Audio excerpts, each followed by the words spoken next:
विषय आहे, इतिहास अनेकांच्या व्यासंगाचा विषय आहे, इतिहास अनेकांच्या संशोधनाचा विषय आहे, इतिहास अनेकांच्या अभिमानाचा विषय आहे, इतिहास अनेकांच्या स्वाभिमानाचा विषय आहे, इतिहास अनेकांच्या अस्मितेचा विषय आहे, इतिहास अनेकांच्या प्रेरणेचा विषय आहे. खरं तर इतिहास घडवता येतो, बदलता येतो. डॉक्टर बाबासाहेब आंबेडकरांनी न्यायमूर्ती रानडेंच्या उदारमतवादावर बोलताना इतिहास कसा घडवला जातो याचं विवेचन केलंय. नियतीनं उलगडलेला पट म्हणजे इतिहास. नैसर्गिक आणि भौगोलिक आंतरक्रियेनं जे निर्माण होतं तो इतिहास. किंवा मार्क्स सारखा विचारवंत असं सांगतो की परस्पर विरोधी आर्थिक संबंधांच्या संघर्षात्मक जे निर्माण होतं त्याला आम्ही इतिहास मानतो. तर स्वामी विवेकानंद असं म्हणतात की महापुरुषांच्या चरित्राची मालिका म्हणजे इतिहास. पण डॉक्टर बाबासाहेब आंबेडकर मात्र सांगतात माणसाच्या बुद्धीचा, शक्तीचा, कर्तृत्वाचा अपूर्व संगम म्हणजे इतिहास. इतिहास घडवता येतो, इतिहास नवा निर्माण करता येतो. फक्त सचोटीची आणि प्रामाणिक माणसं हवीत जी बुद्धिनिष्ठ असतील आणि समता, स्वातंत्र्य आणि बंधुता या समाज व्यवस्थेवर निष्ठा ठेवत ती समाज घडवण्याचं काम करतील. अशी माणसंच पुन्हा नव्यानं इतिहास घडवतील. 1935 साली येवला येथे भरलेल्या अस्पृश्य परिषदेच्या अध्यक्षपदावर बोलताना डॉक्टर बाबासाहेब आंबेडकर असं म्हणाले की मी हिंदू धर्मात जन्माला जरी आलो असलो तरी मी हिंदू धर्मात मरणार नाही. आणि बघता बघता चोबाजूला एक वेगळं आंदोलन चालूच. डॉक्टर बाबासाहेब आंबेडकर याच्या पाठीमागची भूमिका विशद केली. आमचा धर्म म्हणजे बहुमजली इमारत आहे. जो वरच्या मजल्यावर जन्माला येतो तो श्रेष्ठ आणि जो खालच्या मजल्यावर जन्माला येतो तो कनिष्ठ. वरच्या मजल्यावर जायला जिनाच नाही. त्यामुळे वरचा किती भ्रष्ट असला तरी तो श्रेष्ठच राहतो आणि खालचा तळातला कितीही श्रेष्ठ असला तरी तो कायम कनिष्ठच राहून नष्ट होतो. ही सगळ्यात मोठी गोष्ट आहे. माणसाने माणसासाठी निर्माण केलेल्या कारागृहात मी स्वतः राहणार नाही आणि माझ्या दलित बांधवांना सुद्धा राहू देणार नाही. नवविचारांचा सुरुंग लावून हा तुरुंग फोडून आम्ही बाहेर पडू अशी उद्घोषणा डॉक्टर बाबासाहेब आंबेडकरांनी त्यावेळी केली.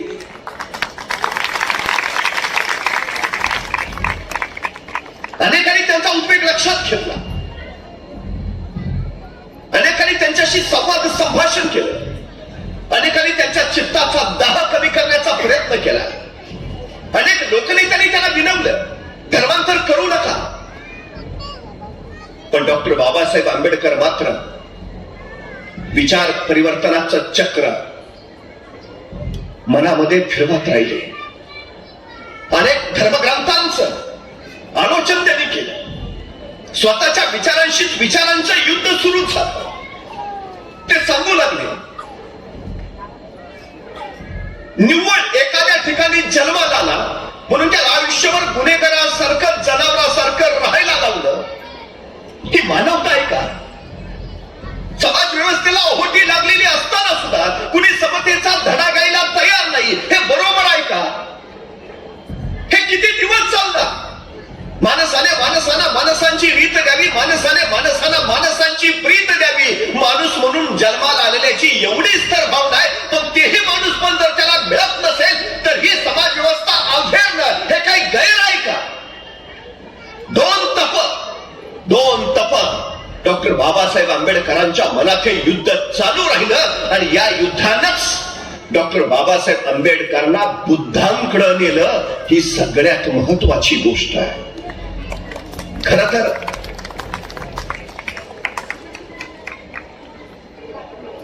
हे जे विश्व कर्तृत्व निर्माण झालं ते निर्माण झालं तरी कसं?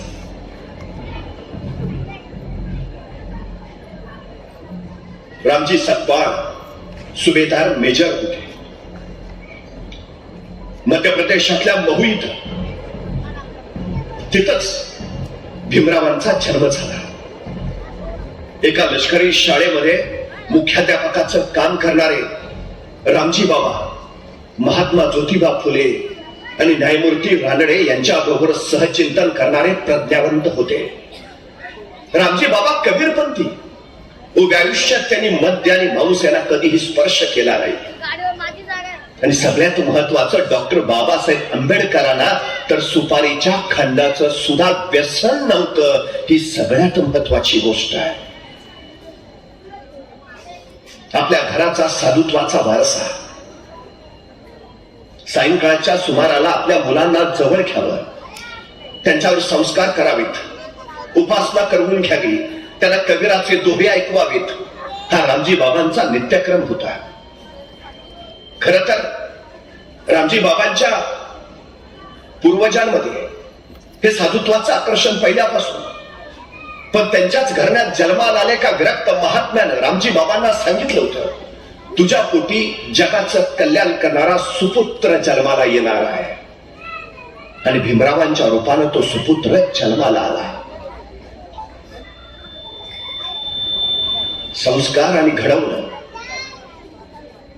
ही गोष्ट फार महत्वाची असते.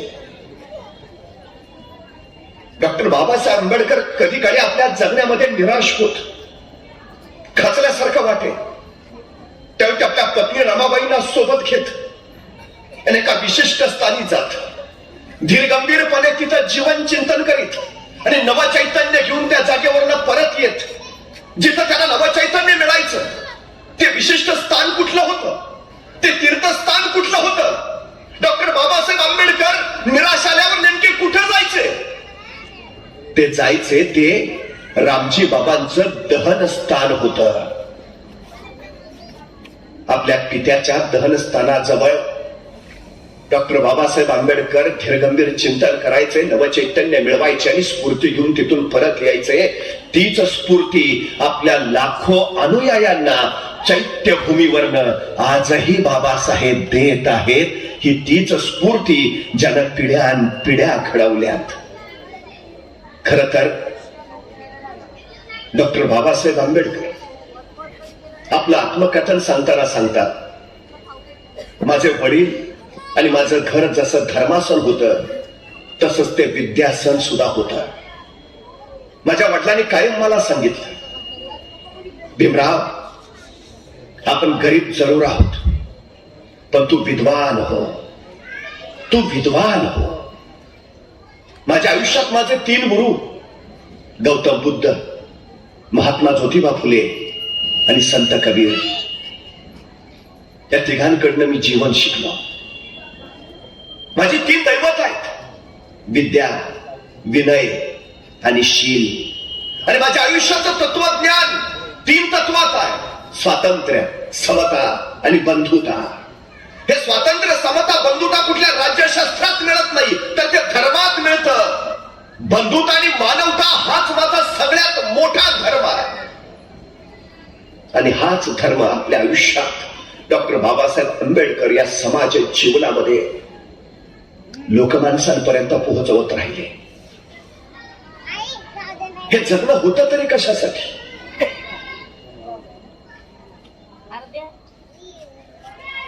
खर तर शिक बाबा, शिक.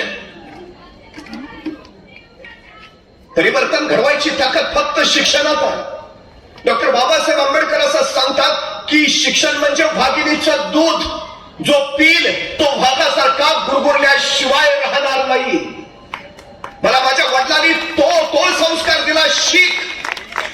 बदल घडवायचा असेल, परिवर्तन साधायचं असेल तर शिक. प्रसंगी रस्त्यावरच्या विजेच्या दिव्याच्या खांब्याखाली बसून अभ्यास करणं डॉक्टर बाबासाहेब आंबेडकर अमेरिकेच्या कोलंबिया विद्यापीठापर्यंत पोहोचले. आजही त्या अमेरिकेच्या कोलंबिया विद्यापीठात गेला तर त्याच्या बाहेर लिहून ठेवलंय, शतकातील सर्वोत्तम विद्यार्थी डॉक्टर बाबासाहेब आंबेडकर. रत्नागिरी जिल्ह्यातल्या मंडणगड जवळच्या आंबवडे गावचे डॉक्टर बाबासाहेब आंबेडकर. खर तर त्यांचं आडनाव आंबवडेकर, पण आंबेडकर नावाच्या शिक्षकानं ते आंबेडकर करून टाकलं. शिक्षकाचं नाव शिष्याला मिळणं हा पहिला योगायोग बाबासाहेबांच्या आयुष्यात इथं आला. ते आंबेडकर झाले. परिस्थिती बेताची, पण उर्मी अफाट होती. जीवन अनुभव सोचले होते, चटके सहन केले होते. केस कापायला म्हणून नाभिकाकडे गेले, तर दलित म्हणून नाभिकानं केस कापायला नकार दिला. इवल्याशा भीमरावला कळेना माझं काय चुकलंय. तुम्ही सगळ्यांचे केस कापता, माझं का नाही.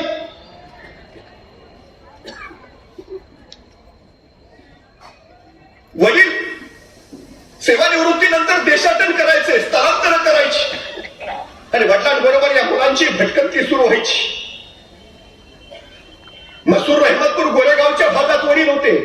वडिलांना भेटायला म्हणून ही मुलं निघाली. एक बैलगाडी बघितली, पैसे ठरले.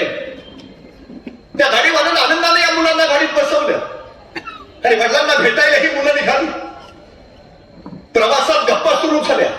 गाडीवाल्याने विचारलं, काय रे बाळानो, कोण तुम्ही, कुठले, तुमचं नाव काय. आणि निरागस पोरांनी सगळं खरं खरं सांगितलं. त्या गाडीवाल्याला कळालं नाही. जागच्या जागी गाडी थांबली. खाली उतरा. गाडी पाठवून टाकली माझी. खाली उतरा. त्या निष्पाप पोरांना कळेच ना काय झालंय. अर्ध्या वाटेत आम्ही कसे जाणार, कुठे जाणार, आम्हाला काहीच माहिती नाही. गाडीवान म्हटला, पहिले खाली उतरा. ही पोरं खाली उतरली. गाडीवान म्हटला, आता मलाही गाडीत बसता येणार नाही, मलाही चालत जावं लागेल. पाठवून टाकली गाडी माझी. तो गाडीवान चालत चालत गाडी घेऊन त्यांच्या डोळ्यासमोरून निघून गेला. त्या पोरांना कळेना काय चुकलंय आपलं, का उतरवलं तिने आपल्याला गाडीतून. हुशार होते भीमराव. वर्गात शिक्षकांनी विचारलं, हे गणित कुणाला सोडवता येईल का. छोटे भीमराव उभा राहिले, मी सोडवतो. गुरुजी म्हटले, ये हा खडू घे आणि फळ्यावर ते गणित सोडवून दाखव. छोटा भीमराव आनंदानं फळ्याकडे निघाला. तो जसा फळ्याकडे निघाला, सगळ्या वर्गातल्या पोरांनी कंटाळ सुरू केला, नाही नाही नाही. त्या गुरुजीला काय कळलं, काय झालं. गुरुजी, त्या फळ्याच्या मागे आमचे जेवणाचे डबे आहेत. त्या भीमरावांनी फळ्याला शिवलं ना, आमच्या डब्यांनाही पाठवेल. उपाशी राहावं लागेल आम्हाला. त्याला फळ्याला शिवू देऊ नका गुरुजी. आणि गणित सोडवता येत असून सुद्धा आपल्या वर्गमित्रांचे डबे बाटतील म्हणून तो हुशार चुणचुणीत भीमराव तसाच दादारी फिरला. त्याला कळेल असं काय चुकलं माझं. तहान लागली पण पाणवठ्यावर गेला आणि सवर्णांच्या पाणवठ्यावरच पाणी पिला म्हणून या छोट्या भीमरावाने मार देखील खाल्ला. अशा असंख्य चटके बसत राहिले. डॉक्टर भीमराव आंबेडकर ते सोसत राहिले. आयुष्य करपून टाकणाऱ्या ह्या वेदना बाजूला सारून त्या काळोखातनं नवा प्रकाश निर्माण करीत पुढं पुढं पाऊलं टाकत राहिले. माझं हे विश्व जर बदलायचं असेल तर मला घडावंच लागेल, मला शिकावंच लागेल. महत्वाची परीक्षा तालुक्याच्या ठिकाणी. सगळे जाऊन तिथं राहणं शक्य नाही. रामजी बाबा म्हटले, भीमराव मी येतो तुमच्या बरोबर. तुम्हाला जेवण तयार करून द्यायचं काम माझं, तुम्ही फक्त अभ्यास करा. रामजी बाबांनी भीमराव दोघेच तालुक्याला गेले. भीमराव अभ्यास करायचे तर रामजी बाबा जेवण बनवायचे. एके दिवशी परीक्षा देऊन भीमराव परत आले. रामजी बाबा म्हणाले, भीमराव जेवून घ्या आणि सरळ अभ्यासाला बसा. भीमराव जेवायला बसले. जेवता जेवता त्यांनी वडिलांना विचारलं, बाबा तुम्ही नाही जेवत. नाही नाही, तुमचं झालं की मी जेवतो, तुम्ही आधी जेवून घ्या, तुम्हाला परीक्षा द्यायचा, अभ्यास करायचा, तुम्ही जेवून घ्या. भीमरावाने आपलं जेवण उरकलं, अभ्यासाला निघून गेले. दुसऱ्या दिवशी पेपर घेऊन परत आले, जेवायला बसले. जेवण सुरू झालं. जेवता जेवता त्यांनी परत वडिलांना विचारलं, बाबा तुम्ही नाही जेवत. रामजी बाबा म्हटले, तुम्ही जेवून घ्या, तुमचं झाल्यावर मी जेवतो. जेवले. भीमराव अभ्यासाला लागले. तिसऱ्या दिवशी पेपर घेऊन परत भीमराव दुपारी आले, जेवायला बसले. जेवता जेवता परत विचारलं, बाबा तुम्ही नाही जेवत. रामजी बाबाने परत उत्तर दिलं, तुमचं होऊ द्या, तुमचं झाल्यावर मी जेवतो, तुम्ही जेवून घ्या. भीमराव अभ्यासाला गेले. चौथ्या दिवशी पेपर देऊन आले. जेवायला बसले. जेवता जेवता त्यांनी परत बाबांना प्रश्न विचारला, बाबा तुम्ही नाही जेवत? आणि रामजी बाबा म्हणाले, भीमराव तुम्ही जेवून घ्या, तुमचं झालं की मी जेवतो.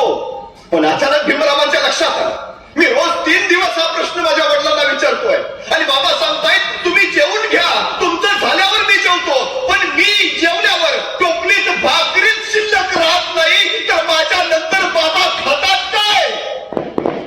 तिने रामजी बाबांना विचारलं, बाबा मी रोज विचारतोय, तुम्ही सांगताय तुमचं झाल्यावर मी जेवतो, पण बाबा माझं जेवण झाल्यावर टोपलीत भाकरीच शिल्लक राहत नाही, तर माझ्या नंतर तुम्ही खाता काय? तुम्ही जेवता काय? तुम्हाला भूक नाही का लागत? तसे रामजी बाबा म्हटले, भीमराव माझी भूक या भाकरीनं भागणार नाही.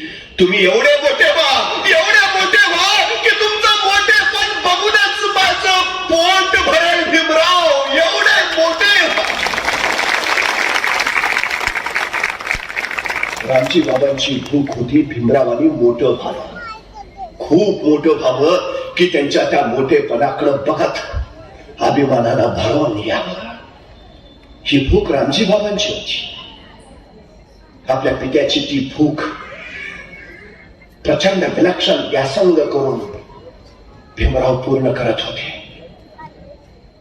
आमच्या अलीकडची असंख्य मुलं सांगतात, का शिकला नाही? आमची परिस्थिती नव्हती हो. तू गप. मला भयान राग येतो असल्या माणसांचा. आमची परिस्थिती नव्हती हो. परिस्थिती माणसाला घडवती नाही, परिस्थिती माणसाला बिघडवती नाही. माणूसच परिस्थिती घडवतो आणि माणूसच परिस्थिती बिघडवतो. ही सगळ्यात मोठी वस्तुस्थिती आहे. अहो डॉक्टर बाबासाहेब आंबेडकरांची तरी परिस्थिती कुठं होती, पण ते शिकले ना. आम्हाला काय अडचण आहे? जी माणसं कारण देतात ना, ती माणसं आयुष्यात कधीच यशस्वी होत नाहीत, अजिबात नाहीत. डॉक्टर बाबासाहेब आंबेडकरांनी आपल्या आयुष्यात कधीच कारण दिली नाहीत, कधीच परिस्थितीला दोष दिला नाही, याची पाठ नाही. 1908 साली डॉक्टर बाबासाहेब आंबेडकर मॅट्रिकची परीक्षा पास झाली. परळच्या चाळी त्यांचा मोठा सत्कार ठेवण्यात आला. कृष्णाचे अर्जुन केळुसकर त्या समारंभाचे प्रमुख पाहुणे होते. कृष्णाचे अर्जुन केळुसकरांनी भीमराव आंबेडकरांचं कौतुक केलं आणि त्याच सत्कार समारंभात गौतम बुद्ध हे स्वतः कृष्णाजी अर्जुन केळुसकरांनी लिहिलेलं पुस्तक त्यांनी डॉक्टर भीमराव आंबेडकरांना बक्षीस म्हणून भेट दिलं. त्या दिवसापासून गौतम बुद्धांचा आणि डॉक्टर बाबासाहेब आंबेडकरांचा भावनिक आणि वैचारिक स्नेह जुळला. डॉक्टर बाबासाहेब आंबेडकर असं म्हणतात की त्यावेळी जर मला कृष्णाजी अर्जुन केळुसकरांनी गौतम बुद्धांचं ते पुस्तक दिलं नसतं, तर भारतीय राज्यघटनेचा शिल्पकार म्हणून डॉक्टर बाबासाहेब आंबेडकरांची ओळख कधीच झाली नसती. एक पुस्तक माणसाच्या आयुष्यात किती परिवर्तन घडवून आणतं, एक पुस्तक माणसाचं आयुष्य किती बदलून टाकतं, याचं उत्तम उदाहरण म्हणजे मॅट्रिकच्या परीक्षेनंतर डॉक्टर बाबासाहेब आंबेडकरांचा झालेला हा सत्कार आणि त्यांना मिळालेलं ते पुस्तक. खर तर त्याच्यानंतर त्यांनी एल्फिस्टन कॉलेजला प्रवेश घेतला आणि त्याच वेळी त्यांचं रमाबाईंबरोबर लग्नही झालं. 1912 साली त्यांनी BA ची पदवी घेतली आणि अंगावरच्या अक्षता ओघळण्याच्या अगोदरच त्यांना आणखी शिक्षणाची ओढ लागली. माणसाचं ध्येय काय? शिक्षण, आणखी शिक्षण, उच्च शिक्षण, उच्चतर शिक्षण. प्रतिकूल परिस्थितीमध्ये शिक्षण योग हाच ज्यांचा राजयोग झाला होता, त्या डॉक्टर बाबासाहेब आंबेडकरांचं ध्येय फक्त एवढंच होतं, शिकायचंय, शिकायचंय, आणखी शिकायचंय, आणखी आणखी शिकायचंय. एल्फिस्टन कॉलेज मधनं पदवी घेऊन बडोदा नरेश महाराजा सयाजीराव गायकवाड यांनी दिलेल्या शिष्यवृत्तीच्या बळावर डॉक्टर भीमराव आंबेडकर हे अमेरिकेच्या कोलंबिया विद्यापीठात गेले. तिथं ते शिकू लागले. तिथंच त्यांनी अर्थशास्त्रामध्ये MA आणि PhD केलं. तिथलं शिक्षण घेतलं आणि ते परत भारतामध्ये आले. शिष्यवृत्ती संपत होती. काही दिवस त्यांनी बडोदा संस्थांमध्ये काम केलं, पण अमेरिकेचं आचार विचार स्वातंत्र्य त्यांनी बघितलं होतं. आणि इथली परिस्थिती, इथली जाती व्यवस्था, माणूस असूनही, एवढं शिकूनही ते हद्दपारच होते. खर तर एके दिवशी परळच्या चाळीच्या त्यांच्या खोलीचं दार अचानक वाजलं. बाबासाहेबांनी दार उघडलं तर दारात राजर्षी छत्रपती शाहू महाराज. आंबेडकरांना काही कळेना. लुंगीवर असलेल्या बाबासाहेबांनी महाराजांना विचारलं, महाराज निरोप द्यायचा, मी स्वतः आलो असतो.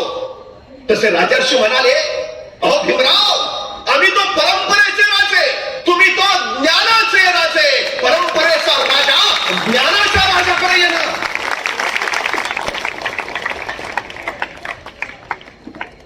राजर्षी शाहू महाराजांनी डॉक्टर बाबासाहेब आंबेडकरांचं अभिनंदन केलं. पण त्यांच्या लक्षात आलं की डॉक्टर बाबासाहेबांना आणखी शिकायचं आहे. नवल भुतेना, ये हितचिंतक आणि राजर्षी शाहू महाराज यांनी केलेल्या मदतीच्या बळावर डॉक्टर बाबासाहेब आंबेडकर लंडन विद्यापीठामध्ये गेले. या लंडन विद्यापीठामध्येच त्यांनी LLB ची पदवी घेतली. बॅरिस्टरची पदवी सुद्धा तिथंच त्याला मिळाली. आणि त्याच्यानंतर ते परत आले.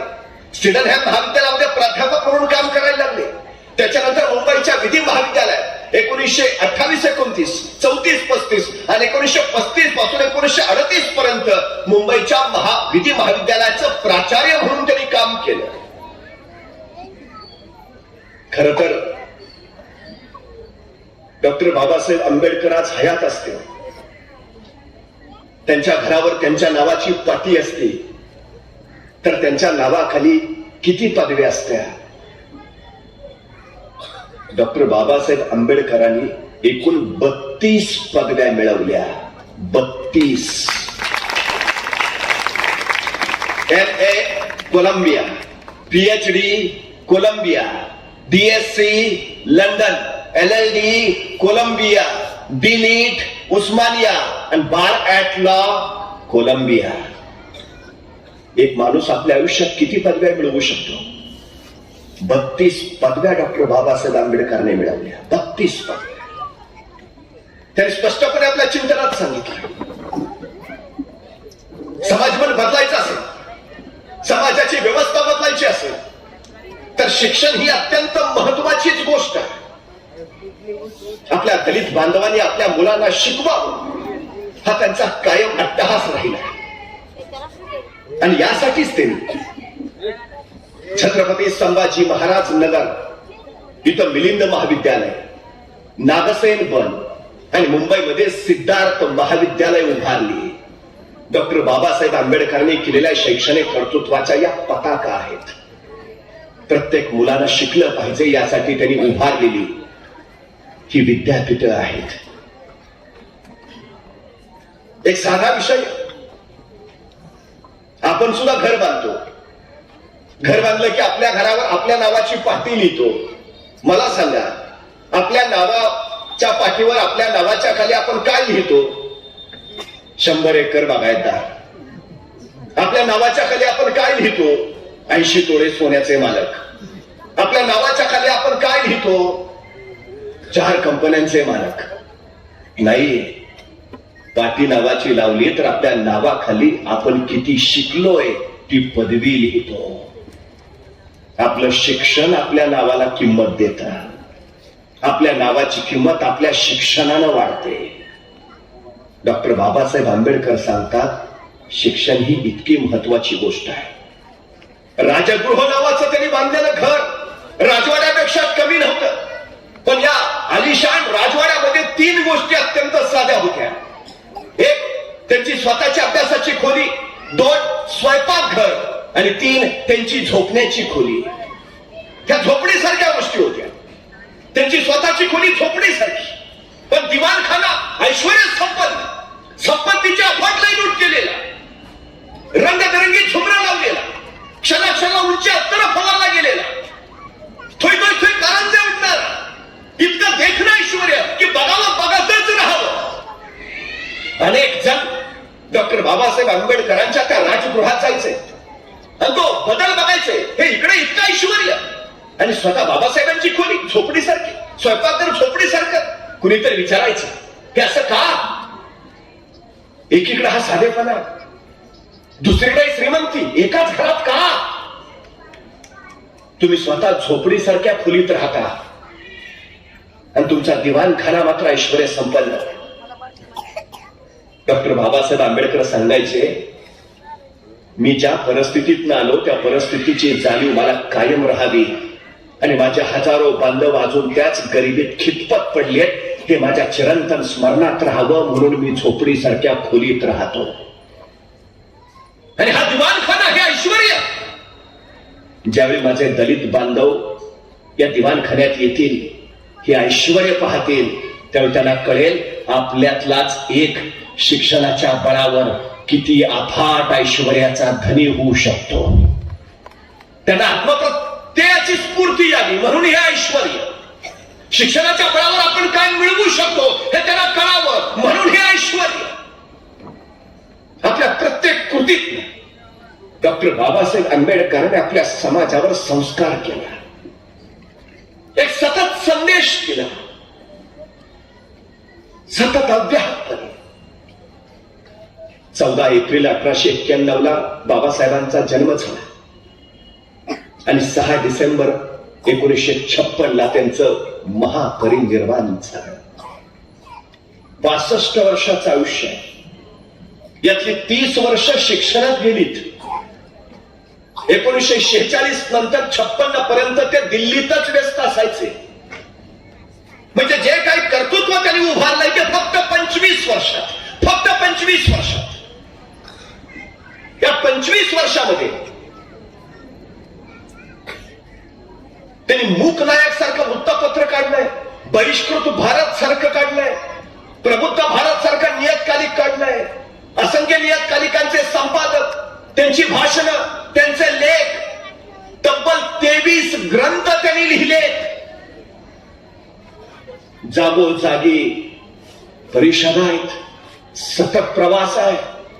मला कधी कधी प्रश्न पडतो, आजच्या आमच्या नेत्यांकडे विमान आहेत, हेलिकॉप्टर आहेत, त्या काळात बाबासाहेबांकडे काय होतं? खडबडीत रस्ते, महाराष्ट्रातल्या नव्हे तर देशातल्या गावकुसा बाहेरच्या त्या कोंदट वस्त्या जिथं आपले समाज बांधव राहत आहेत, त्या समाज बांधवांपर्यंत बाबासाहेब पोहोचले. ना फोन होते, ना फेसबुक होतं, ना व्हॉट्सअप होतं. मग बाबासाहेबांच्या सभेचे निरोप कसे मिळायचे आणि लाखोनी माणसं कशी जमायची? हे फक्त 25 वर्षात केलं, फक्त 25 वर्षात. कुठली साधनं नसताना, माध्यमं नसताना एका शब्दावर सगळा समाज उभा राहायचा. केवढा अफाट कर्तृत्व आहे, किती विलक्षण. आपल्या समाजाचा विकास, मानवतेचा ध्यास हाच ज्यांचा श्वास झाला, त्याने प्रत्येक क्षण लोकमानसाच्या भल्यासाठी व्यतीत केला. प्रत्येक क्षण. रात्रीच्या 2 वाजता दिल्लीत एक पत्रकार फिरत होता. फिरता फिरता तो पंडित जवाहरलाल नेहरूंच्या घराजवळ गेला. दिवे मालवलेले, पंडितजी शांत झोपलेले. नंतर तो मौलाना आझादांच्या घरापुढे गेला. दिवे मालवलेले, आझादही झोपलेले. नंतर तो सरदार वल्लभभाई पटेलांच्या घरापुढे गेला. पटेलही झोपलेले, दिवे मालवलेले. आणि रात्रीच्या 2:30 वाजता तो डॉक्टर बाबासाहेब आंबेडकरांच्या घराजवळ आला तर दिवे सारे चालू. त्यानं उत्सुकतेने खिडकीत नात डोकावून बघितलं तर 2:30 वाजता डॉक्टर बाबासाहेब आंबेडकर मेजापाशी बसून काहीतरी लिहित असलेले. तो आत गेला. त्याने बाबासाहेबांना विचारलं, मी नेहरूंच्या घरी गेलो, दिवे मालवले, ते झोपले. मी आझादांच्या घरी गेलो, दिवे मालवले, ते झोपले. मी पटेलांच्या घरी गेलो, दिवे मालवले, ते झोपले. पण बाबासाहेब रात्रीचे 2:30 वाजले, तुमच्या घरातले दिवे चालू आणि तुम्ही अजून जागे आहात, असं का? बाबासाहेब तेव्हा त्या पत्रकाराला म्हणाले, ते सगळे झोपलेत कारण त्यांचा समाज जागा आहे आणि मी जागा आहे कारण माझा समाज झोपला आहे. जोपर्यंत माझा समाज मला झोपायचा अधिकार नाही, मला विश्रांती घ्यायचा अधिकार नाही. आपल्या आयुष्याचा कण आणि कण, आपल्या आयुष्याचा क्षण आणि क्षण ज्यांनी फक्त आपल्या बांधवांसाठी व्यतीत केला. आम्ही महामानव त्यांना मानितो ते त्यासाठी. हे विलक्षण आणि अफाट कार्य त्यांनी करून ठेवलं. चेतना जागृत केल्या, मन जागृत केली, माणसं जागी केली. गुलामाला आपण गुलाम असल्याची जोपर्यंत जाणीव होत नाही तोपर्यंत तो गुलामीच्या विरोधात उभा राहत नाही. जाणीव करून दिली डॉक्टर बाबासाहेब आंबेडकरांनी, जाणीव करून दिली प्रत्येकाला. किती अभ्यास केला असेल, किती व्यासंग केला असेल,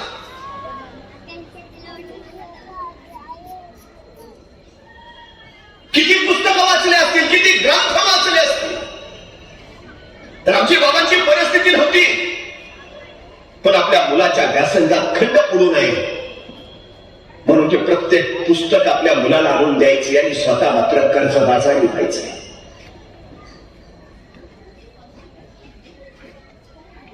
अखंडपणे वाचन चालू आहे. अनेक जण सांगतात प्रचंड विद्वान होते बाबासाहेब, विलक्षण स्मरणशक्ती होती त्यांची. कुणी जर त्यांना आज विचारलं, बाबासाहेब तुम्ही 10 वर्षापूर्वी हे पुस्तक वाचलेलं, त्या पुस्तकातल्या 300 नंबर पानावरच्या दुसऱ्या पॅरेग्राफ मधली 4थी ओळ काय आहे? 10 वर्षानंतर डॉक्टर बाबासाहेब आंबेडकर अचूक सांगायचे त्या पुस्तकाच्या 300 नंबर पानावरची दुसऱ्या पॅरेग्राफ मधली 4थी ओळ ही आहे. लोक म्हणायचे काय बुद्धिमत्ता आहे, काय विलक्षण.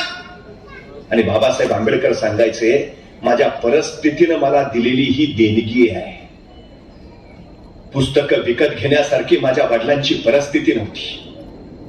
त्यामुळे लहानपणी ज्यावेळी एखादं पुस्तक माझ्या हातात पडायचं त्यावेळी मला वाटायचं की आज आपल्या हातात एक पुस्तक आहे, उद्या ते मिळेलच का याची खात्री नाही. त्यामुळे आज वाचतानाच असं वाचूया की आयुष्यात पुन्हा या पुस्तकाची गरजच करता कामा नये. परिस्थितीवर कशी मात करावी, परिस्थितीची देणगी कशी मिळवावी याचं उत्तम उदाहरण डॉक्टर बाबासाहेब आंबेडकरांनी आपल्या जीवन चिंतनातून दिलं. लोक कारण सांगतात आम्ही गरीब आहोत. अरे चांगला आहे ना, मग श्रीमंत व्हायला तुला मिळालेली ही संधी आहे. नाही जरा बुद्धी कमी आहे, उत्तम आहे ना. विद्वान व्हायला तुला मिळालेली ही सर्वोत्तम संधी आहे. स्वतःच्या कमतरताना बलस्थान बनवा आणि मग यशाची शिखर पार करा. हा सर्वोत्तम संदेश डॉक्टर बाबासाहेब आंबेडकरांनी आम्हाला दिला. कुठलीही गोष्ट झोकून दिल्याशिवाय होत नाही, अजिबात होत नाही. एखाद्या क्षेत्रात पूर्ण झोकून द्यावं लागतं. 32 पदव्या घेतल्या, अर्थशास्त्र, राज्यशास्त्र आणि कायदाशास्त्र हे डॉक्टर बाबासाहेब आंबेडकरांचे स्वतःचे आवडीचे विषय. पण आपल्याला माहिती असेल नसेल, असं कुठलंही क्षेत्र नाही ज्या क्षेत्रामध्ये डॉक्टर बाबासाहेब आंबेडकरने आपले विचार मांडले नाहीत, जे पिढ्यानपिढ्यांना प्रत्येक क्षेत्राला आदर्श ठरतील. ही सगळ्यात महत्वाची गोष्ट आहे. 15 ऑगस्ट 1947 डॉक्टर बाबासाहेब आंबेडकर हे स्वतंत्र भारताचे पहिले कायदा मंत्री झाले. 1948 ला त्यांनी भारतीय राज्यघटनेचा मसुदा लोकसभेपुढे सादर केला. या मसुदा समितीचे डॉक्टर बाबासाहेब आंबेडकर अध्यक्ष होते. त्यांनी दिलेली या देशाची सर्वोत्तम देणगी आहे भारतीय संविधान. त्या देशाची राज्यघटना घडवण्याचं कार्य डॉक्टर बाबासाहेब आंबेडकरांनी केलं. एखादा अब्जोपती असला तरी त्याला एकच मत द्यायचा अधिकार आहे, आणि एखादा अत्यंत गरीब असला तर त्यालाही एकच मत द्यायचा अधिकार आहे.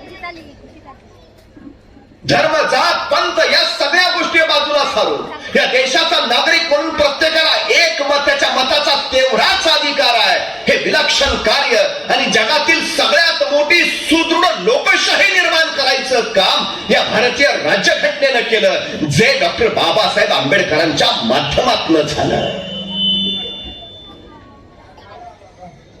ते कायदा मंत्री होते, ते विद्युत मंत्री होते, ते महसूल मंत्री सुद्धा होते, ते जलसंपदा मंत्री सुद्धा होते.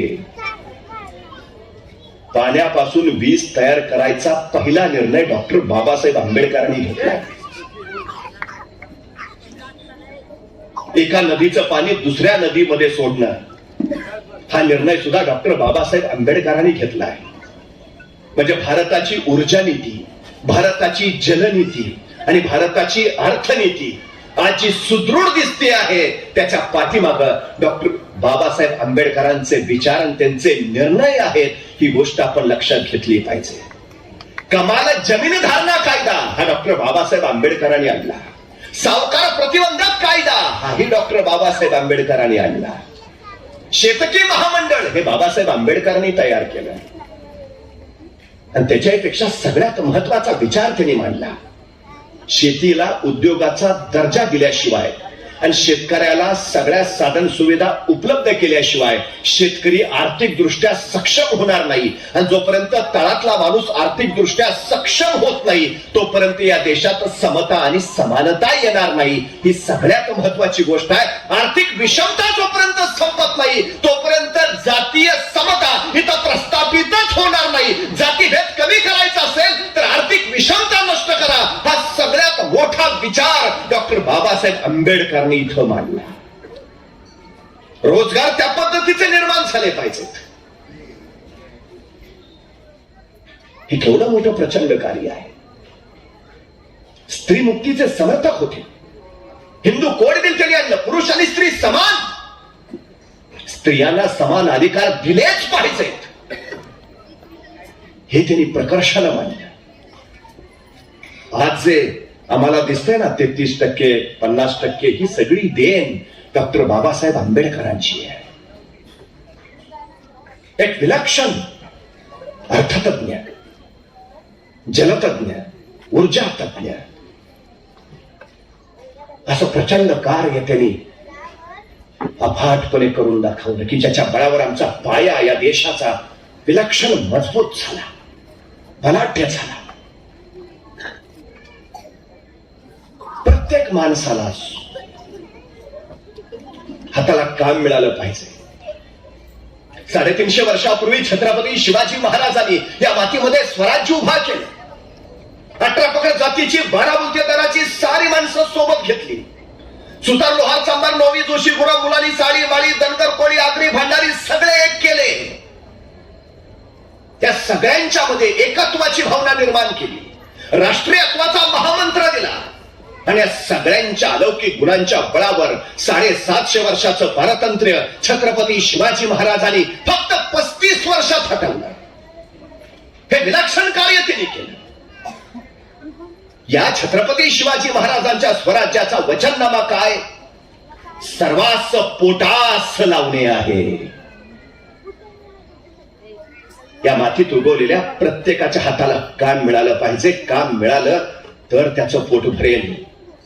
स्वराज्य त्यातून निर्माण झालं. सगळ्या माणसांच्या हाताला महाराजांनी काम दिलं. प्रत्येकाच्या गुणांना, कौशल्याला वाव दिला. महाराजांनी फक्त स्वराज्य नव्हे तर सुराज्य निर्माण केलं. म्हणजे शिवाजी महाराजांचं आयुष्य 50 वर्षाचं, त्यापैकी 10 वर्ष बालपणात गेली, 10 वर्ष घोड्यावर बसून फक्त युद्ध खेळण्यात गेली आणि उरलेली 30 वर्ष निर्माण केलेल्या स्वराज्याचं सुराज्य करण्यात गेली. स्वराज्य म्हणजे माझं राज्य आणि सुराज्य म्हणजे लोककल्याणकारी राज्य, जिथं स्वातंत्र्य, समता आणि बंधुता आहे. 350 वर्षापूर्वी शिवाजी महाराजांनी फक्त राजकीय लोकशाही नव्हे तर सामाजिक लोकशाही सुद्धा निर्माण केली. आणि म्हणूनच डॉक्टर बाबासाहेब आंबेडकर आपल्या प्रत्येक पत्राची सुरुवात जय शिवराय लिहायचे आणि मग खाली लिहायला सुरुवात करायची.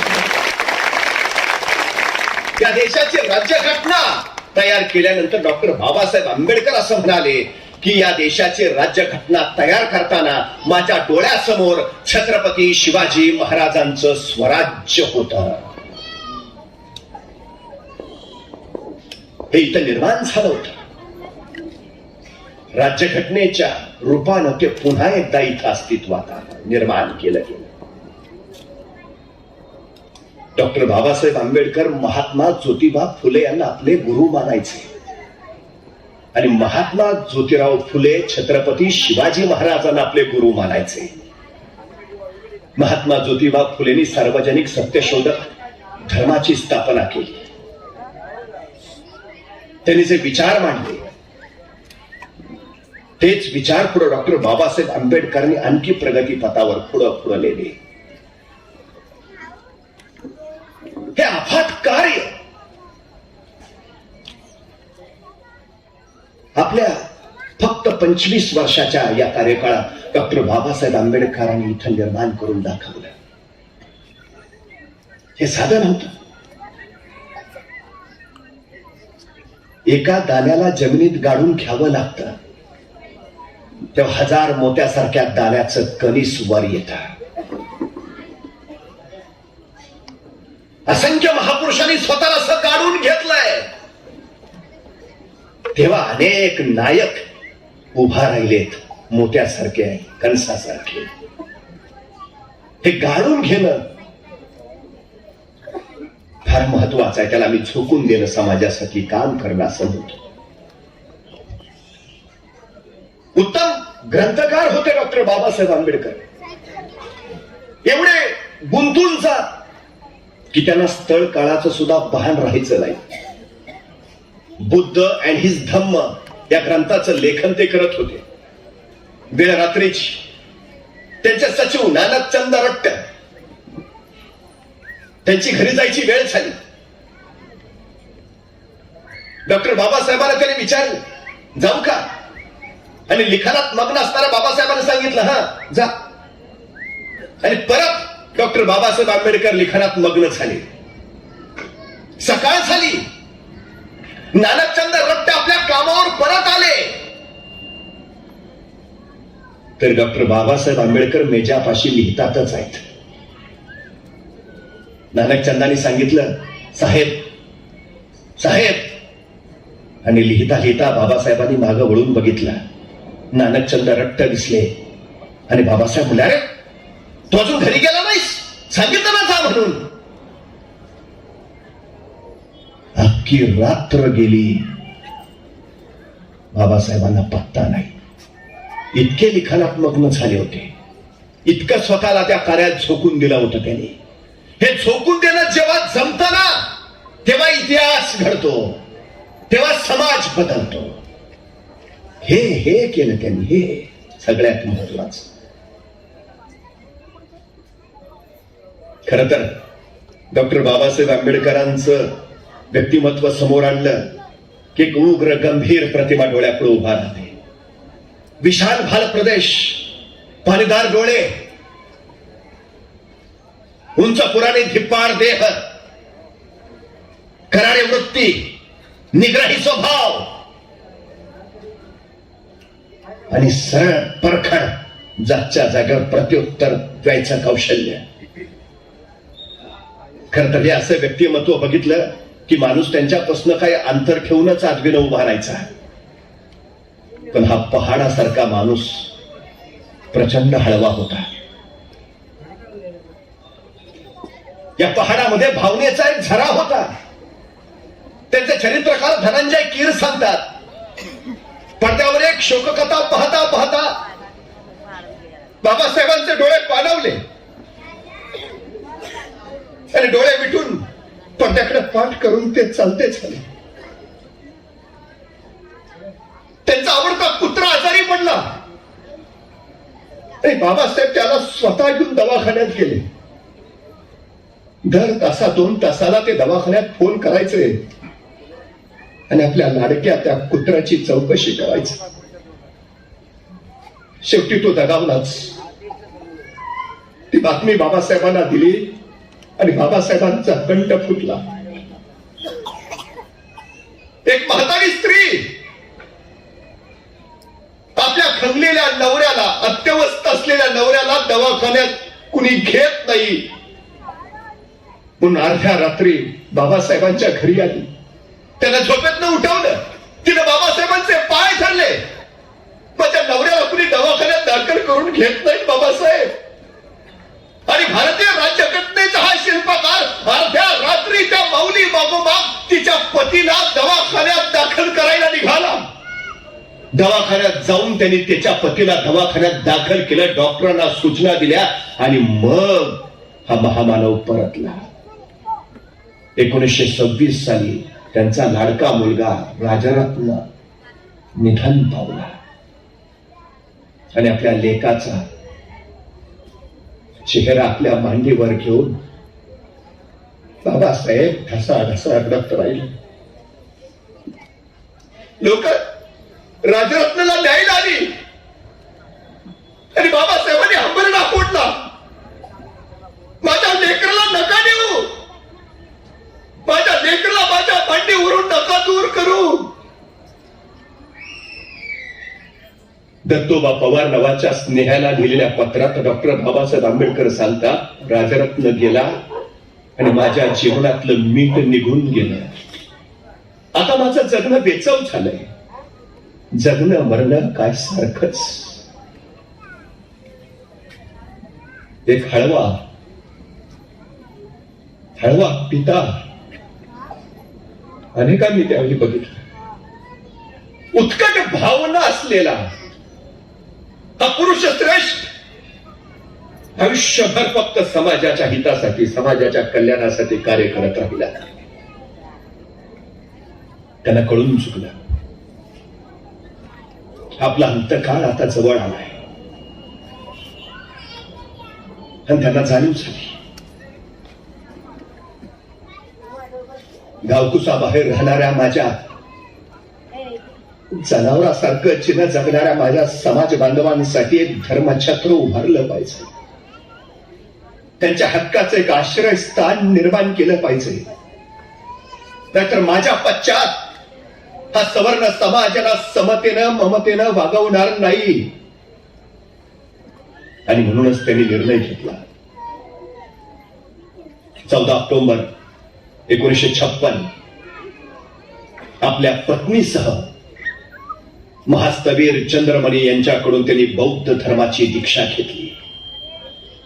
15 ऑक्टोबर 5 लाख दलित बांधवांना सोबत घेऊन त्यांनी बौद्ध धर्माची दीक्षा घेतली. अनेकांना हे धर्मांतर वाटलं. एका घरातून दुसऱ्या घरात जावं, एका गावातून दुसऱ्या गावात जावं, पण हे तसं होतं. डॉक्टर बाबासाहेब आंबेडकरांनी परिवर्तनाचं युग सुरू केलं होतं. त्यांनी गौतम बुद्धांचा धम्म स्वीकारला होता. धर्म आणि धम्म याच्यामध्ये मूलभूत फरक आहे. आत्मा, परमात्मा, मोक्ष धर्म यात असतो असं सांगतो. धम्मात मात्र या गोष्टीला स्थान नाही. जे कळत नाही, जे कळू येत नाही, जे प्रत्यक्ष जीवनात कधी दिसत नाही, त्याचा धम्मात समावेश नाही. नीतिमत्ता आणि सदाचरण हीच धम्माची अंग आहेत. प्रज्ञाशील करुणा हा गौतम बुद्धांनी दिलेला विचार आहे. डॉक्टर बाबासाहेब आंबेडकर सांगतात, प्रज्ञावंत व्हायलाच हवं. त्याशिवाय अंधश्रद्धा बाजूला सारता येणार नाही, अज्ञान गाडता येणार नाही. शिका, संघटित व्हा आणि संघर्ष करा. हा महामंत्र डॉक्टर बाबासाहेब आंबेडकरांनी दिला. तर या प्रज्ञेत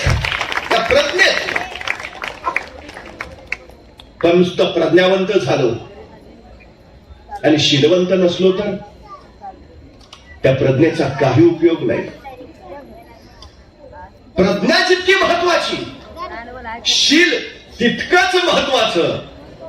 म्हणून शीलवंत होणं यालाही गौतम बुद्धांनी महत्व दिलं. आणि सगळ्यात महत्वाची गोष्ट करुणा. आपल्या समाज बांधवांच्या प्रती माझ्या मनात जर करुणा नसेल तर माणूस म्हणून जगण्याला मी पात्र नाही. माझ्या मनात तो संवेदनाचा भावनेचा झरा खळाळता राहिला पाहिजे. आजूबाजूचे सारे माझे असले पाहिजेत. त्यासाठी ही करुणा त्यांनी महत्वाची मांडली. गौतम बुद्धांचा सर्वस्वी विचार त्याच्या भोवती आहे. एका आंब्याच्या बागेमध्ये गौतम बुद्ध ध्यान करत बसले होते आणि 4-5 पोरं त्याच बागेत आंबे पाडायला आली होती.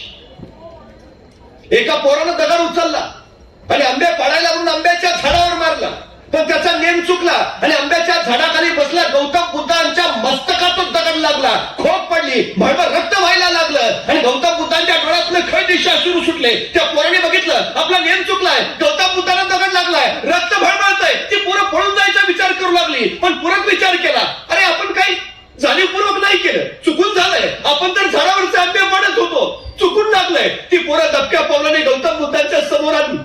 चूक झाली हो, आम्ही तर झाडावरचे आंबे पाडत होतो, तुम्हाला मारायचा इरादा नव्हता, चुकून दगड लागलाय. पण गौतम बुद्धांच्या डोळ्यात खळखळ अश्रू ओघळतच राहिले. कुणीतरी विचारलं, सांगा खूप लागलंय का, खूप दुखतंय का? गौतम बुद्ध मानेने म्हणाले, नाही रे बाळानो. मग तुम्ही रडताय का? सांगा ना, मग तुम्ही रडताय का? तसे गौतम बुद्ध म्हणाले, अरे त्या आंब्याच्या झाडाला तुम्ही दगड मारला तर त्या झाडानं सुद्धा तुम्हाला 2 आंबे दिले. मला दगड लागला तर मी मात्र तुम्हाला काही देऊ शकत नाही, या दुःखानं मी रडतोय. अरे झाडाला दगड मारला तर झाड सुद्धा आंबे देत आहे, पण मला दगड लागला तर मी मात्र तुम्हाला काही देऊ शकत नाही, या दुःखानं रडतोय मी. गौतम बुद्धांच्या उरातली ही करुणा डॉक्टर बाबासाहेब आंबेडकरांनी महत्वाची मांडली. प्रज्ञा असायलाच हवी. हे ज्ञान, शील म्हणजे चारित्र्य, आणि करुणा ज्याला आपण बंधुता म्हणतो. धम्म ते शिकवतो. दलितांना आधार द्यावा, खचलेल्यांना सावरावं, नीतिमत्ता सदाचरण यांनी सगळ्यांनी पुढे जावं, ही सगळ्यात मोठी त्यांची अपेक्षा होती. तो विचारांचा विलक्षण प्रवाह त्यांनी इथं निर्माण करून दिला. खरं तर आयुष्यभर त्यांनी समाजाचे साखळदंड तोडण्यासाठी अनेक युद्ध केली. आम्ही ही माणसंच आहोत. सकाळी सूर्य उगवताना तो कुणात भेदाभेद नाही करत, तो सगळ्यांना समान प्रकाश देतो. मग आम्ही माणसं का भेद करतो? उगवत्या सूर्याचा रंग भगवा आहे, आम्ही त्याला हिंदू म्हणत नाही. निसर्गाचा रंग हिरवा आहे, आम्ही त्याला मुस्लिम समजत नाही. अथांग सागराचा रंग निळा आहे, मग आम्ही त्याला बौद्ध म्हणत नाही. निसर्ग भेद करत नाही, मग आम्ही का भेद करावेत? हा सगळ्यात मोठा प्रश्न आहे. निसर्गाच्या कुशीतनं खेळतं पाणी, त्या पाण्यावर सगळ्यांचा अधिकार आहे. मग तो अस्पृश्य आहे, दलित आहे म्हणून त्याला पाण्याला हात लावायचा अधिकार नाही, हा कुठला न्याय आहे? माझ्या बांधवांना सार्वजनिक पाणवठ्यावरचं पाणी मिळावं म्हणून बाबासाहेबांनी महाडच्या 14 तळ्याचा सत्याग्रह केला. देव साऱ्यांचा आहे, जसा तुमचा आहे तसाच आमचाही आहे. माझ्या बांधवांना त्या देवाचं दर्शन घेता यायला हवं म्हणून अमरावतीच्या अंबाबाई मंदिरात, पुण्याच्या पर्वती मंदिरात आणि नाशिकच्या काळाराम मंदिरातही बाबासाहेबांनी आंदोलनं केली, असंख्य धडका मारल्या. पण तरीही काही दुराग्रहांनी हट्ट सोडला नाही. तेव्हा मात्र डॉक्टर बाबासाहेब आंबेडकरांना आपल्या समाज बांधवांच्या, त्यांच्या पिढ्यांच्या भविष्यासाठी धर्म सोडावा लागला. पण त्यांनी स्वीकारला तो याच मातृभूमीतला गौतम बुद्धांचा धम्म. डॉक्टर बाबासाहेब आंबेडकर भारतपुत्र, ते भारत रत्न झाले. पण राष्ट्रनिष्ठा आणि त्यांचं राष्ट्रप्रेम हे मात्र आढळ राहिले. डॉक्टर बाबासाहेब सांगतात की स्वप्नातही मातृभूमीशी प्रतारणा करावी असा विचार सुद्धा माझ्या मनात येणार नाही, आणि तो कधी आलाही नाही. आपल्या राष्ट्राप्रती समर्पित असलेलं हे जीवन होतं, पूर्ण समर्पित. त्यामुळे या मातृभूमीचा सर्वोत्तम पुत्र भारत रत्न डॉक्टर बाबासाहेब आंबेडकर या भूमीतल्या प्रत्येकाला ती प्रेरणा देत आहेत, ती चेतना देत आहेत. मी नेहमी एक गोष्ट सांगतो. एक छोटस खेडेगाव होतं. त्या खेडेगावात एक आई तिचा छोटासा मुलगा. एके दिवशी मुलगा शाळेतून घरी आला. आईला म्हणाला, मी आई उद्या जत्रेला जाणार आहे. मुलगा जत्रेला जाणार म्हणणार. आईच्या काळचा चर्र झालं. चर्र एवढ्यासाठी झालं की मुलगा जत्रेला जाणार म्हणजे त्याच्या हातावर किमान 10 रुपयाची नोट तरी ठेवली पाहिजे. त्या माऊलीला काही कळेना. आपलं घर गरिबीचं, आपल्या उशाशी दुःख. पोरला जत्रेसाठी 10 रुपये द्यावे कुठून, ते आणावे कुठून. ती रात्रभर विचार करत राहिली. उत्तर सुचलं नाही. सकाळ उठली, दिवळीतलं खुरपं घेतलं आणि दुसऱ्याच्या शेतात ती खुरपायला भांगलायला गेली. दिवसभर खुरपणं भांगलनं केलं. दिवसभर राब राबली, काबाड कष्ट केले. संध्याकाळी रोजगाराचे पैसे हातावर पडले. तर प्रसन्न मनाने घरी आली. आता विश्वास होता माझ्या पोराला जत्रेसाठी 10 रुपयाची नोट देता येईल. पोरग शाळेतून घरी आलं. आईला म्हणालं, आई संध्याकाळी लवकर झोपतो, मला पहाटे लवकर उठव, लवकर जत्रेला जायचंय. मुलगा झोपी गेला. पहाटे लवकर उठला. आईला उठवलं. आईला सांगितलं, लवकर भाकरी टाक, मी आंघोळ करून येतो. आई चुली पुढे गेली. पोरगा आंघोळीला गेला. लालबुंदा फुलेल्या निखऱ्यावर आईनं भाकरी भाजायला सुरुवात केली. त्याच लालबुंदा निखऱ्यावर तिनं दुधाचं पातेलं ठेवलं. तोपर्यंत पोरगा आंघोळ करून परत आलं. ताटावर येऊन बसलं. आईला सांगितलं, आई लवकर वाढ, उशीर होतोय. आईने लालबुंदा फुलेल्या निखऱ्यावरची भाकरी काढली, मोडली दुमडली, पोराच्या थाळीत टाकली. तोपर्यंत पोराच्या रोळी घुमली. आई लवकर वाढ, उशीर होतोय. आईने इकडे तिकडे बघितलं. लालबुंदा फुलेल्या निखऱ्यावरचं दुधाचं पातेलं सुद्धा गरमागरम लालबुंद झालं होतं. उचलायला काहीतरी हवं होतं पण सापडत नव्हतं. पोराच्या रोळी घुमत होती. आई लवकर वाढ, उशीर होतोय. शेवटी त्या मौनं विचार नाही केला. तशाच रिकाम्या बोटाने त्या गरमागरम लालबुंदा पातेलं उचललं. चर्रदिशी चटका बसला. कळ फार मस्तकात झिंच्यानंद गेली. डोळ्यातनं खळ दिशा अश्रू सुटला. हात झटक्यात मागा आला. पदरात गुंडाळला गेला. पण तोपर्यंत पोराच्या रोळी घुमली. आई लवकर वाढ, उशीर होतोय. त्या माऊलीनं भाजल्या बोटांचा विचार नाही केला. त्याच भाजल्या बोटाने त्या गरमागरम लालबुंदा पातेलं पुन्हा एकदा उचललं. पुन्हा एकदा चर्रदिशी चटका बसला. कळ पार काळजा थैतयात घालत गेली. डोळ्यातनं खळ दिशी अश्रू सुटला. पण सगळ्या वेदना सोसत घट्ट धरलं पातेलं. पोराच्या खाली दूध ओतलं. दूध ओतताना पोरनं बघितलं आईच्या डोळ्यातनं पाणी येतंय. पोरग मान खाली घालून दुधात भाकरी कुस्करून निमूटपणे जेवायला लागलं. पोराचं जेवण झालं. पोरग जत्रेला निघालं. आईनं कुशीत घेतलं. डोक्यावरनं हात फिरवला. त्याला सांगितलं, नीट जा, नीट ये, फार वेळ थांबू नको, अंधार पडायच्या घरी ये. काकोटीला ठेवलेली 10 रुपयाची नोट काढली. पोराच्या हातावर दिली. सांगितलं, काहीतरी खायचं, काहीतरी घ्यायचं, उपाशी राहू नकोस. पोरग 10 रुपयांची नोट घेऊन जत्रेला गेला.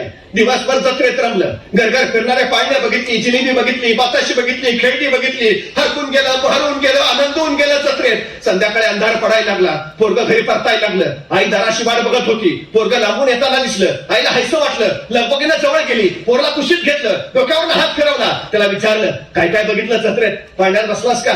जिलेबी खाल्लीस का? खेळणी घेतलीस का? अरे 10 रुपये दिले तू, तुला काय केलंस त्याचं? पोरग आईच्या कुशीतनं बाजूला झालं.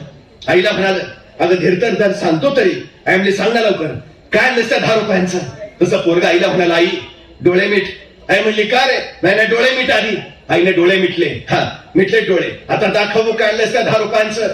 तसं पोरगा आईला म्हणाल, आई डोळे मीठ, नीट घट्ट उघडायचं नाही अजिबात. आई म्हणली, हो रे बाबा, मिटले डोळे घट्ट. आता दाखवू काय आणलंस त्या 10 रुपयांचं? आणि त्या 10 रुपयांचं काय आणलंय हे दाखवायला पोरानं खिशात हात घातला आणि खिशात काढलेली 10 रुपयाची सांडशी काढली आणि त्या आईच्या हातावर ठेवली. त्या सांडशीचा सहज स्पर्श त्या पाहुणीला झाला आणि डोळ्यात उघडायला लागले. पोरला घट्ट उराशी कवटाळलं. अरे धन्य झाली कुस माझी, तुझ्यासारखं पोर या कुशीत जन्माला आलं. दिवसभर जत्रेत फिरलाचील, दिवसभर गरगर फिरणारे पाळणे बघितल्याचील, दिवसभर भूक लागली असेल, रुपया मोडून पोटाला काहीतरी खावंसं वाटलं असेल. पण पोरगा दिवसभर जत्रेत वनवन करत उपास पोटी फिरत राहिलं. ते काळजात एक चटका घेऊन माझ्या आईच्या हाताला चटका बसलाय आणि तिच्या हाताला चटका बसू नये म्हणून येताना 10 रुपयाची सांडशी, ज्याला आपण पक्कड कैची म्हणतो, ते घेऊन आलं. आमची पोरं काय करतायत? दुनियेच्या जत्रेत रमतायत नुसती. आईच्या हाताला चटका बसू नये म्हणून काय करतायत? कारण ज्या पोरांना आईच्या हाताला बसणाऱ्या चटक्यांची जाण असते, त्याच पोरांना मातीला बसणाऱ्या चटक्यांची जाण असते आणि त्याच पोरांना समाजाला बसणाऱ्या चटक्यांची जाण असते. डॉक्टर बाबासाहेब आंबेडकर या मातृभूमीचे असे पुत्र होते. ज्याला या मातृभूमीला बसणाऱ्या चटक्यांची जाण होती, मातृभूमीत उगवलेल्या आपल्या समाज बांधवांच्या चटक्याची जाण होती, आणि ज्यांच्या ओठावर या समाजाच्या प्रगतीची गीतं होती. आपलं आयुष्य त्यांनी पिढ्यानपिढ्या घडाव्यात यासाठी समर्पित करून टाकलं. छत्रपती शिवाजी महाराजांपासून सुरू झालेलं